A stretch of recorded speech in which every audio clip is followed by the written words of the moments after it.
Good morning, காலை வணக்கம். Wales academy charitable ட்ரஸ்ட்டில் உங்கள் எல்லாரையும் வரவேற்பது உங்கள் விஜய் நம்பியார், வேல்ஸ் அகாடமியோட ஃபவுண்டர். தொடர்ந்து நம்ம காலையில் 5 to 10 மினிட்ஸ் மெசேஜ் சொல்கிறோம். இது mind renewal message, mind renewal ப்ரோக்ராம்லேருந்து வருது. மைண்ட் ரெனியூவல் ப்ரோக்ராம் 20 வருஷம் ரிசர்ச் இருந்தும் 25 வருஷம் எக்ஸ்பீரியன்ஸ் வந்து வருது. இதை தொடர்ந்து கழுகள், நிச்சயமாக வெற்றி வாழ்க்கை உங்களை காத்து கொண்டிருக்கிறது. தொடர்ந்து கேட்கணும், எப்படி வெற்றி வாழ்க்கை வரும் அப்படின்னு சொன்னால், கடவுளோடைய ப்ரெசன்ஸ் தெரியணும். கடவுள் உங்களோட ப்ரெசன்ட் ஆகணும். நிச்சயமாக அவர் உங்கள் கூட நடக்கணும். அப்போ மட்டும்தான் வெற்றி வாழ்க்கை. வேறு வழியே கிடையாது. வேறு வழியே கிடையாது. நிறைய பேர் எதெல்லாமோ வழி பார்க்குறாங்க. டக்குன்னு எங்கள் பிரச்சனை தீருமா, உடனே பணம் கொட்டுமா, உடனே வியாதி போகுமா, உடனே பிரச்சனை தீருமா, உடனே கன்ஃபியூஷன் போயிடுமா, உடனே நிம்மதி கிடைக்குமா. நல்ல கதையாக இருக்கே. இவ்வளோ வருஷங்க நீங்கள் சுற்றிட்டுருப்பீங்க. இவ்வளோ வருஷம் கெட்ட சக்தி கூட ஆடிட்டுருப்பீங்க. கெட்ட சக்தி இவ்வளோ நாள் உங்களை நடத்தியிருக்கும். திடீர்னு இங்கே வந்தோன்னா டட்டப்பட்டான்னு மாறணும். அது என்னன்னு தெரில. வேறு கோயிலெலாம் போனால் இப்படிலாம் செய்ய மாட்டாங்க. காலமாக கோயிலில் போயிட்டே இருப்பாங்க. ஒன்றுமே நடக்காது, அப்படியே இருப்பாங்க. ஆனால் இங்கே வந்த மாத்திரம், சார் உங்கள்கிட்ட கடவுள் பேசுகிறாரா, அப்போ எங்கள் வாழ்க்கை இம்மீடியட்டாக மாறணும். அது எப்படி இங்கே முடியும்? அது எப்படி முடியும்னு கேட்குறேன். அதனால் கவனமாக கேளுங்க, ஆழமாக கேளுங்க. வேறு வழியே கிடையாது உங்களுக்கு. வேறு வழியே கிடையாது நன்மை கிடைக்கிறதுக்கு. வேறு ஷார்ட்கட்லாம் பார்க்காதீங்க. எந்த ஷார்ட்கட்டும் உங்களுக்கு ஒர்க் பண்ண போகிறதில்ல. ஷார்ட்கட் பண்ணி அவனா கூப்பிட்டானா போகாதீங்க. கண்ணை மூடின்னு மூக்கை மூடிக்கோ, வாயை மூடிக்கோ, காதில் விரல வை, இப்படி வை, அப்படி வை, யோகா பண்ணு, தலைகீழ நில்லு, அப்படியே கடவுள் உங்களை வந்துடுவார். இப்படிலாம் சொல்கிறவங்கள நம்பாதீங்க. அதெல்லாம் ஷார்ட்கட்டு. அந்த ஷார்ட்கட்லாம் வேலை செய்யாது. அவர் சிஸ்டம் எப்படின்னா, கவனமாக அவர் சொல்கிறது கேட்கணும். அவர் சொல்கிற வார்த்தையெல்லாம் உள்ளே போகணும். தானாக மாறும், வாழ்க்கையே மாறும். ஏன்னா அந்த வார்த்தையை எடுத்து நீங்கள் யூஸ் பண்ணுவீங்க, நீங்கள் பேசுவீங்க, அப்போ தான் வாழ்க்கை மாறும். இந்த மாதிரி சிஸ்டம் இருக்குது. இந்த சிஸ்டத்தை விட்டு ஷார்ட்கட் பண்ணுறவங்கட்டெலாம் போங்க, உங்களுக்கு தான் ஃபெயிலியர். எனக்கு தெரியாது, அது உங்கள் இஷ்டம். அதனால் கவனமாக கேளுங்கன்னு அதான் சொல்கிறோம். கவனமாக ஆர்வமாக கேளுங்க, ரொம்ப ஆழமாக கேளுங்க. அப்படின்னா என்ன அர்த்தம்னா, இது ஒன்று தான் வழி இருக்குது. வேறு ஒரு வழியும் கிடையாது உங்கள் பிரச்சனை தீர்றதுக்கு. ஒரே ஒரு வழி தான். ஆனால் இதை மட்டும் பண்ணாமல் வேறு எதனா பண்ண பார்க்குறாங்க. அதான் சிரிப்பாக இருக்குது. வேறு வழியே கிடையாது உங்களுக்கு. நீங்கள் என்ன ஓடினாலும் உங்கள் பிரச்சனை தீர போகிறதில்ல. உங்களுக்கு ஒரே வழி இது தான். ஓகேங்களா? அதனால் தொடர்ந்து கேளுங்க. உங்கள் எல்லோரையும் வரவேற்கிறோம். இன்றைக்கி முக்கியமாக நான் சொல்ல வேண்டியது, நான் பார்க்குறேன் 25 வருஷத்தில் நான் பார்த்த விஷயம். எல்லாருக்கும் இருக்கிற கேள்வி, கடவுள் எப்படி சார் உங்கள்கிட்ட பேசுகிறாரு?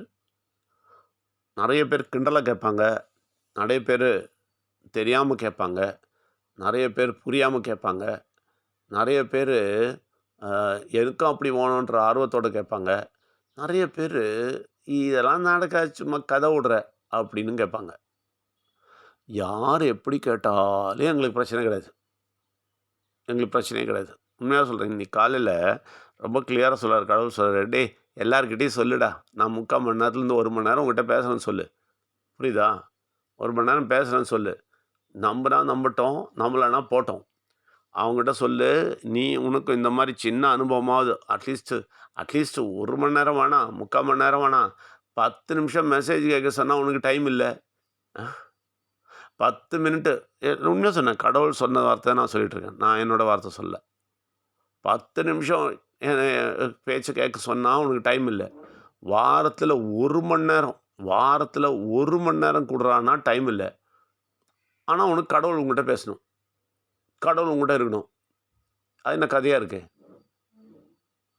கடவுளே சொன்னார், நீ சொல்லு, நிச்சயமாக சொல்லு. 3/4 மணி நேரத்தில் 1 மணி நேரம் உங்கள்கிட்ட பேசிகிட்டு இருக்கிறேன், நீ என்னோடய ப்ரெசன்ஸில் இருக்கிறேன்னு சொல்லு.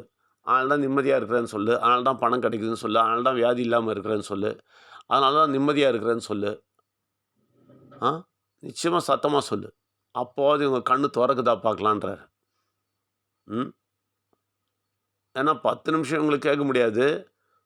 வாரத்தில் 1 மணி நேரம் வந்து உட்காந்து கடவுளை பற்றி பேசுகிற இடத்துக்கு வர முடியாது. அவங்களால எதுவுமே செய்ய முடியாது. ஆனால் அவங்க பிரச்சனை மாத்திரம் டகால்னு தின்னுடணும். எப்படி இருக்கு பாருங்கள். இதுதான் கடவுளோடைய கேள்வியும். அவன் பிரச்சனை மாத்திரம் டகால் செய்யணும். அப்புறம் இன்னொரு விஷயம் முக்கியமாக சொன்னார் பாருங்கள், கெட்ட சக்தியை குறையே சொல்லக்கூடாது அவங்க அப்படின்ட்டார். இந்த கெட்ட சக்தி என்ன இப்படி பண்ணிச்சு, என்ன அப்படி பண்ணிச்சுன்னு சொல்கிற அருகதை அவங்களுக்கு கிடையாதுன்னு சொல்லிட்டார். ஏன்னா இவங்களே ஒரு கெட்ட சக்தியாக இருக்கிறாங்க. முழுசாக அவங்கள தலையிலேருந்து கால் வரைக்கும் கெட்ட சக்தி தான் பிடிச்சிருக்குது. அவங்க கெட்ட சக்தியோட ஆளுங்க. அவங்க வந்து கெட்ட சக்திய குறை சொல்லக்கூடாது. அவங்க கெட்ட சக்தி கூட இருக்க தான் விரும்புறாங்க. 24 மணி நேரமும் அவன் பேச்ச கேட்க விரும்புறாங்க. 24 மணி நேரமும் கெட்ட சக்தியோட பேச்ச கேட்க விரும்புறாங்க. ஆ? கடவுள் பேச்சு, நல்ல சக்தியோட பேச்சு கேட்கலாம். ஒரு 10 நிமிஷம்னா கேட்க மாட்டேன்றாங்க. 1 வாரம் கேட்க சொன்னா, 1 வாரத்தில 1 மணி நேரம் கேட்க சொன்னா, கேட்க மாட்டேன்றாங்க. ஆனா, இவங்களுக்கு எல்லாம் நன்மையும் டகால்னு வந்துருமா. அப்போ இவங்க நன்மைய கெடுக்கிறது கெட்ட சக்தி இல்ல அப்படின்ட்டாரு. இவங்க நன்மைய கெடுக்கிறது கெட்ட சக்தி கிடையாது. இவங்க நன்மைய கெடுக்கிறது இவங்களே தான். ஏன்னா, இவங்களுக்கு கெட்ட சக்திய ரொம்ப பிடிக்கும். அவனோட ஒரு நாள் ஃபுல்லா பேசுவாங்க. 24 ஹவர்ஸ் அவங்க கூட பேசுவாங்க. அவன் சொல்றதெல்லாம் கேட்பாங்க. எல்லாம். அவன் என்ன சொல்றான்னு கேட்பாங்க. இங்க வா, அங்க போ, இங்க போ, பிஸி ஆக்கி இது பண்ணு, அத பண்ணுன்னு எல்லாத்தையும் கேட்டு கேட்டு ஓடிட்டே இருப்பாங்க. எல்லாத்துக்கும் கேட்டு ஓடிட்டே இருப்பாங்க. அவன் கேட்கறத கேட்டு ஓடிட்டு உங்கிட்டயே சொல்லுவாங்க. பாரு பா யோ ஐயோ ஹலோ, ஹலோ, ஹலோ. கடவுள் சொல்ட்டான்ப்பா, நாங்க ரொம்ப பிஸியா இருக்கிறோம்ப்பா. நான் அங்க போயிட்டு இருக்கிறேன்ப்பா. கடவுள் பேச்சு கேட்க மாட்டேன்ப்பான்னுவாங்க. எப்படிப்பட்ட ஆளுங்க பார்றான்னாரு. என்கிட்ட பேசினாரு. உண்மையா சொல்றேன். காலையில ரொம்ப தெளிவா பேசிட்டு இருந்தாரு. எப்படிப்பட்ட ஆளுங்கன்னு பார்த்துக்கோ. அதாவது கெட்ட சொல்றதெல்லாம் ரொம்ப ரொம்ப இம்பார்ட்டன்ட் அவங்களுக்கு. அவனுக்கு நல்ல இம்பார்ட்டன்ஸ் குடுப்பாங்க. அவனுக்கு முதல் இடம் குடுத்துருவாங்க. அவன் சொல்றதெல்லாம் செய்வாங்க. ஓடு ஓடுன்னு ஓடுவாங்க அவன் பின்னாடி. ஆ? கடவுள் பேசுறாருன்னா கிண்டல் அவங்களுக்கு. அவன் நெனச்சுன்னுருக்கான் கிண்டலுன்னு. சொல்லு. ஒரு ஒரு தடவ அவங்கள பார்க்கும்போது சொல்லு. 1 மணி நேரம் என்கிட்ட கடவுள் பேசுறாருன்னு சொல்லிட்டே இரு. வெறுப்பு ஏறட்டும்ன்றாரு. எப்படி பேசுறாரு தெரியுமா? உண்மையா சொல்றேன். செம்ம அனுபவம் அது. என்ஜாய் பண்றோம். அவர் பேச தொடங்கிட்டாலே ரொம்ப சந்தோஷமா இருக்கும். அவர் என்ன சொல்றாரு தெரியுமா? சந்தோஷமா என்கூட இரு. எல்லா வாழ்க்கையில உனக்கு என்னலாம் வேணுமோ எல்லாம் செஞ்சு தரேன். சந்தோஷமா இரு. வியாதி இல்லாம உன்ன பார்த்துக்கிறேன். உனக்கு தேவையானதெல்லாம் குடுக்குறேன். ஏன் இவங்க கிட்ட போய் மாரடிக்கிற? ஏன் வேண்டாத டென்ஷன் எடுக்கிறேன்றாரு. ம். இந்த வாரம் வந்தவங்கலாம் நெறைய விஷயங்கள் எடுத்துட்டு போனாங்க. நெறைய விஷயங்கள். நெறைய விஷயம். அது புஸ்தகத்துலேருந்தே எடுத்து குடுத்தேன். நெறைய இன்சிடென்ட் எடுத்துட்டு போனாங்க. நெறைய பேர் நெறைய விஷயங்கள புரிஞ்சுட்டு போனாங்க. நெறைய பேருக்கு இந்த உலகம் எப்படி வந்தது, என்ன நடக்குது இந்த உலகத்தில தெரிய வந்தது. நெறைய பேருக்கு என்ன நடக்க போகுதுன்றது தெளிவு வந்தது. இதெல்லாம் தான் நாம பேசுறோம். நம்ம அப்படிதான் பேசுறோம். நம்ம வானத்தில எ எப்படி என்னது சனி பகவான் வர்றது, எப்படி சனி புடிக்கிறது போகுது, இதெல்லாம் பேச மாட்டோம் நாங்க. தேவையில்லாத பேச்செல்லாம் பேசுறதே கிடையாது. ஹிஸ்டாரிக்கலா நடந்தது மட்டும் தான் பேசுவோம். இப்ப என்ன நடந்துட்டு இருக்குன்னு தான் பேசுவோம். இனிமே என்ன நடக்க போகுதுன்னு தான் பேசிட்டு இருப்போம். பிராக்டிகலா பேசுவோம். அந்த விஷயம் கேட்கறது பிடிக்கலன்னா நம்ம என்ன பண்ண முடியும்? அத விட ரொம்ப முக்கியம் உலக விஷயம்னா நம்ம என்ன பண்ண முடியும்? "ஐய்யய்யோ! எங்களுக்கு உலகம் ரொம்ப முக்கியம் சார். சார் ரொம்ப முக்கியம் சார். கெட்ட சக்தி அப்படியே எங்கள இழுத்துன்னு போகுது சார். நான் அங்க போறேன் சார், இங்க போறேன் சார்." ஒண்ணும் பண்ண முடியாது. நான் ஒண்ணுமே பண்ண முடியாது. நான் உங்ககிட்ட தெளிவா சொல்லிடுறேன். நான் அந்த மாரி சாமியார் கிடையாது. ஓம் க்ரீம் ப்ரூம் ப்ரீம் மந்திரம் சொல்லி உங்க பிரச்சனைலாம் தீர்க்கிறதுக்கு. நான் ஒண்ணுமே செய்ய முடியாது. நான் சொல்லிட்டேன். சொல்லவும் சொல்லிட்டாரு. அதனால சொல்றேன். ஒண்ணுமே செய்ய முடியாதுன்னு சொல்லிடு. வந்து கேட்டா தான் வழி, இல்லாட்டி வழி இல்லன்னு சொல்லிடு. வராதவங்க வரவே வேண்டாம் அப்படின்றதும் சொல்லிடு. யார பத்தியும் நீ கவலைப்படலன்னு சொல்லிடு. வராம யாருனா நிந்துட்டாங்கன்னா, ஒரு 2, 3 வாரம் வரலன்னு நீ கவலையே படாத. அது அவங்க இஷ்டம். எங்கனா போட்டோன்ட்டாரு. உண்மைய சொல்றேன். உண்மைய சொல்றேன். வெறுத்து போயிருக்கிறார். கடவுளே வெறுத்து போயிருக்கிறார். இந்த ஜனங்கள பார்த்து வெறுத்து போயிருக்கிறார். கெட்ட சக்திய பார்த்து கிடையாது. கெட்ட சக்தி அவன் செய்வான். அவன் தலைக்கு மேல செய்வான். எல்லாம் செய்வான். அதான் என்கிட்ட கேட்டாரு. "டேய் கெட்ட சக்தி உன்கிட்ட விளையாடல? உனக்கு எவ்வளோ பிரச்சனை குடுத்துட்டு இருக்கிறான். எல்லாம் தாண்டி தானே நீ என்கூட உட்காந்துட்டு இருக்கிற." அதனால கெட்ட சக்திய குறை சொல்லக்கூடாது அவங்க யாருமே. அவங்க யாராலுமே அவங்கள தான் குறை சொல்லணும். அவங்க தான் திருந்திக்கணும். தூரம் இருந்தா ஆன்லைன்ல 1 மணி நேரமாவது பேசணும் வாரத்தில. இல்ல கிட்ட இருந்தாங்கன்னா வந்து உட்காந்து உங்ககிட்ட பேசணும்.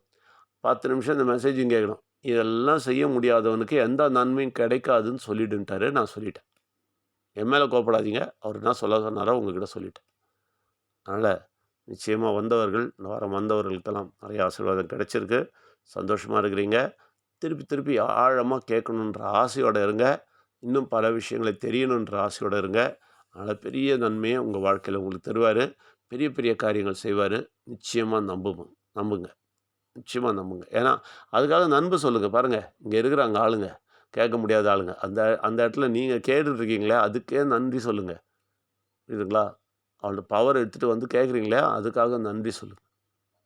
நன்றி சொல்லிகிட்டே இருங்க. அவருடைய ப்ரெசன்ஸ் அனுபவிப்பீங்க. நிச்சயமாக அவரோட ப்ரெசன்ஸ் வர வர உங்களுக்கு நன்மை வரும். அதுக்கு ஒரே வழி கேட்கணும். கேட்கறதுக்கு நேரம் இல்லைன்னு சொன்னால் ப்ரெசன்ஸும் வராது. வரணுன்னா நிச்சயமாக கேளுங்க. இப்போ நீங்கள் வந்து அனுபவிச்சுட்டு போன மாதிரி இன்னும் சந்தோஷத்தை அனுபவிங்க. அடுத்த வாரம் வாருங்கள். நிச்சயமாக 1 மணி நேரம், வாரத்தில் 1 மணி நேரம் கொடுங்க. இந்த 10 நிமிஷம் மெசேஜை விடாமல் கேளுங்க. எல்லாரையும் வரவேற்கிறோம். நன்றி, வணக்கம்.